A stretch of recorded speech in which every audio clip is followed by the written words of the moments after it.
Wildfires have destroyed everything in their path across the Panhandle, and they have also had a catastrophic effect on livestock. We do want to warn you, we're about to see some graphic images. The cattle loss is only expected to increase, as we heard moments ago, as ranchers return to their land. KCBD News Channel 11's Natalie Falconberry joins us in the studio now with an update from the Texas Farm Bureau. Natalie. Karen and Abner, because the fires are still burning, the Texas Farm Bureau says it's still too early to predict the loss of cattle. But the president says numbers are already staggering.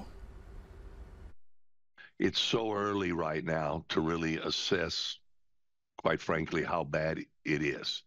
Russell Baining, the president of the Texas Farm Bureau, says agriculture organizations across the state are working to determine just how many head of livestock have been lost. But until the situation is under control, information is limited. I don't want to go too far out on a limb, but it does look like it's going to be quite extensive. Baining tells us Texas is the nation's largest cattle producer, and the land that continues to smolder is where the majority of those ranchers call home. That is a very high cattle producing area of our state.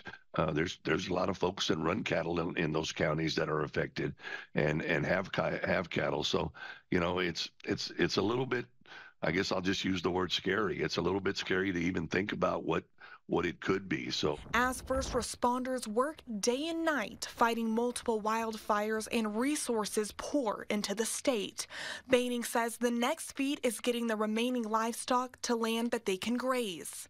You know, someone that's maybe not affected, that's 50, 30, 40, 50 miles away, that may have some grazing land.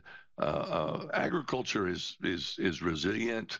Agriculture is very much about helping your neighbor. And, sometimes your neighbor is 100 miles away. Baining tells us for those affected, not only have they lost their homes and land, but for those ranchers, they've also lost their livelihood.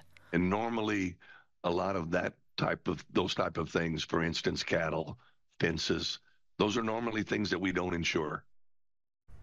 To help with the loss of uninsured livestock and property, the Texas Farm Bureau is launching a relief fund that goes directly to ranchers and those affected that have lost their livelihoods. You can find a link to that on our website. Karen and Abner. Thank you, Natalie.